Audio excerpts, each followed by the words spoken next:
ಉದ್ಯೋಗ ಸೃಷ್ಟಿಸಿ ಸ್ಥಳೀಯರಿಗೆ ಆದ್ಯತೆ ಒದಗಿಸಿ ಹಾಗೂ ಪ್ರವಾಸೋದ್ಯಮಕ್ಕೆ ಉತ್ತೇಜನ ನೀಡಿ ಎಂಬ ಆಶಯದಡಿ ಡಿವೈಎಫ್ಐ ಸಂಘಟನೆಯ ರಾಜ್ಯ ಕಾರ್ಯಾಗಾರವನ್ನು ಇದೇ ಬರುವ ಫೆಬ್ರವರಿ 25 ಮತ್ತು 26ರಂದು ದಾಂಡೇಲಿ ನಗರದ ಹಳೆ ದಾಂಡೇಲಿಯ ಹಾರ್ನ್ಬಿಲ್ ಸಭಾಭವನದಲ್ಲಿ ಆಯೋಜಿಸಲಾಗಿದೆ ಎಂದು ಡಿವೈಎಫ್ಐ ರಾಜ್ಯ ಕಾರ್ಯದರ್ಶಿ ಬಸವರಾಜ್ ಪೂಜಾರ್ ಅವರು ಹೇಳಿದರು.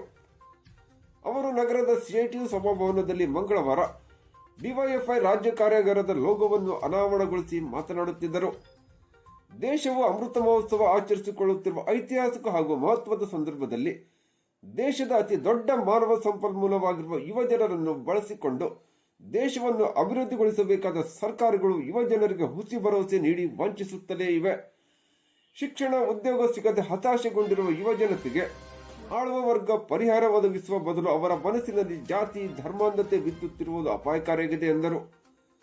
ದಾಂಡೇಲಿಯಲ್ಲಿರುವ ಕೈಗಾರಿಕೆಗಳಲ್ಲಿ ಸ್ಥಳೀಯ ಯುವಜನರಿಗೆ ಉದ್ಯೋಗ ಒದಗಿಸಲು ಆದ್ಯತೆ ನೀಡಬೇಕೆಂದು ಆಗ್ರಹಿಸಿದ ಬಸವರಾಜ್ ಪೂಜಾರ್ ಅವರು ರಾಜ್ಯದಲ್ಲಿ ಹೆಚ್ಚಿನ ಪ್ರವಾಸಿ ತಾಣಗಳನ್ನು ಹೊಂದಿದ ಉತ್ತರ ಕನ್ನಡ ಜಿಲ್ಲೆಯ ದಾಂಡೇಲಿ ಹಾಗೂ ಜೋಯಿಡಾ ಪರಿಸರದಲ್ಲಿ ಪ್ರವಾಸೋದ್ಯಮ ಹಾಗೂ ಅಭಿವೃದ್ಧಿಗಾಗಿ ಕ್ಷೇತ್ರದಲ್ಲಿ ವಿವಿಧ ಆಯಾಮಗಳಲ್ಲಿ ಉದ್ಯೋಗ ಸೃಷ್ಟಿಯೊಂದಿಗೆ ಸ್ಥಳೀಯರಿಗೆ ಉದ್ಯೋಗ ನೀಡುವ ನಿಟ್ಟಿನಲ್ಲಿ ಅಗತ್ಯ ಕ್ರಮ ಕೈಗೊಳ್ಳಬೇಕೆಂದು ಸರ್ಕಾರವನ್ನು ಆಗ್ರಹಿಸಿದರು.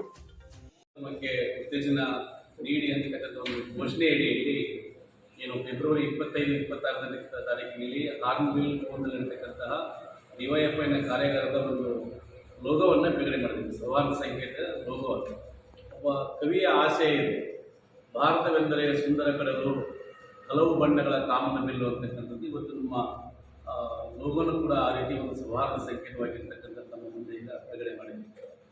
ಇಲ್ಲಿ ನಾವು ಕಾರ್ಯಾಗಾರವನ್ನು ಆಯೋಜನೆ ಮಾಡ್ತಕ್ಕಂಥದ್ದು ಬಹಳ ಮುಖ್ಯ ಉದ್ದೇಶ ಇರತಕ್ಕಂಥದ್ದು ಇಲ್ಲಿಯ ಜನರಿಗೆ ಮತ್ತು ಯುವ ಜನರಿಗೆ ಅವರ ಬದುಕನ್ನು ಹಸನು ಮಾಡಲಿಕ್ಕೆ ಹಸನು ಆಗಬೇಕು ಅಂತಕ್ಕಂಥದ್ದು ಭಾಳ ಮುಖ್ಯವಾಗಿರ್ತಕ್ಕಂಥ ಉದ್ದೇಶ ಆದ್ದರಿಂದ ಇದೆ ಅಂತಕ್ಕಂಥದ್ದು ನಾವೆಲ್ಲ ಗಮನಿಸ್ತಾ ಇದ್ದೀರಿ. ಇಲ್ಲಿ ಬಹುತೇಕ ಜನ ವಾಸ ಮಾಡ್ತಿದ್ದಾರೆ, ಬೇರೆ ಬೇರೆ ಪ್ರದೇಶದಲ್ಲಿ ಬಂದು ಇಲ್ಲಿ ವಾಸ ಮಾಡ್ತಕ್ಕಂಥ ಜನ ಇಲ್ಲಿದ್ದಾರೆ.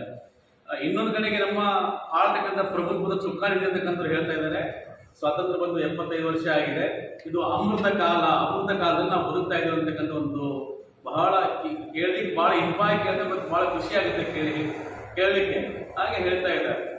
ಆದರೆ ಈ ಅಮೃತ ಕಾಲ ಅಂತ ಹೇಳಿದ ಸಂದರ್ಭದಲ್ಲಿ ದಾಂಡೇಲಿ ಅಂತ ಒಂದು ಕೈಗಾರಿಕಾ ನಗರ ಇರ್ತಕ್ಕಂಥ ಪ್ರದೇಶದಲ್ಲಿ 75% ಜನರು ಇವತ್ತು ಒಂದು ಹಕ್ಕುಪತ್ರ ಇಲ್ಲದ ಇವತ್ತು ಇಲ್ಲಿ ಬದುಕ್ತಾ ಇದ್ದಾರೆ, ಕೇವಲ ಅನುಭವದಾರರಾಗಿರ್ತಕ್ಕಂಥ ಬಹಳಷ್ಟು ದುರಂತ ವಿಷಯ ಮತ್ತು ಬಹಳ ನೋವಿನ ವಿಷಯ ಅಂತಕ್ಕಂಥದ್ದು ನಾವು ಭಾವಿಸ್ತಾ ಇದ್ದೇವೆ.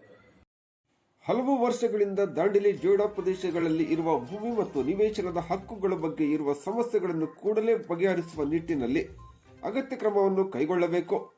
ಸ್ಥಳೀಯವಾಗಿರುವ ಮತ್ತು ಯುವ ಜನತೆಯನ್ನು ಮುಂದಿಟ್ಟುಕೊಂಡು ನಿರುದ್ಯೋಗ ಸಮಸ್ಯೆ ನಿವಾರಣೆಗೆ ಅಗತ್ಯ ಕ್ರಮ ಕೈಗೊಳ್ಳಬೇಕೆಂದು ಸರ್ಕಾರವನ್ನು ಆಗ್ರಹಿಸುವ ನಿಟ್ಟಿನಲ್ಲಿ ಮತ್ತು ಯುವ ಜನತೆಯನ್ನು ಸಂಘಟಿಸುವ ನಿಟ್ಟಿನಲ್ಲಿ ಈ ಕಾರ್ಯಾಗಾರ ಹಮ್ಮಿಕೊಳ್ಳಲಾಗಿದೆ ಎಂದರು. ಡಿವೈಎಫ್ಐ ಸಂಘಟನೆ ಜಿಲ್ಲಾ ಪ್ರಧಾನ ಕಾರ್ಯದರ್ಶಿ ಡಿ ಸ್ಯಾಂಪ್ಸನ್ ಅವರು ರಾಜ್ಯ ಮಟ್ಟದ ಕಾರ್ಯಾಗಾರದ ರೂಪುರೇಷೆಗಳ ಬಗ್ಗೆ ಮಾಹಿತಿ ನೀಡಿದರು. ಈ ಸಂದರ್ಭದಲ್ಲಿ ರಾಜ್ಯ ಕಾರ್ಯಾಗಾರದ ಸ್ವಾಗತ ಸಮಿತಿಯ ಅಧ್ಯಕ್ಷರಾದ ಜಗದೀಶ್ ನಾಯ್ಕ್, ಕಾರ್ಯಾಧ್ಯಕ್ಷರಾದ ಸಲೀಂ ಸೈಯದ್, ಖಜಾಂಜಿ ಇಮ್ರಾನ್ ಖಾನ್, ಸಲ್ಮಾನ್ ರಾಜ್, ಕಾಂತರಾಜ್, ವೆಂಕಟೇಶ್ ಲಮಾಣಿ, ಸದಾನಂದ್ ಕಾಂಬ್ಳೆ, ಶಾಬೀರ್ ಮುಲ್ಲಾ, ಇಮ್ರಾನ್ ಶೇಖ್ ಮೊದಲಾದವರು ಉಪಸ್ಥಿತರಿದ್ದರು.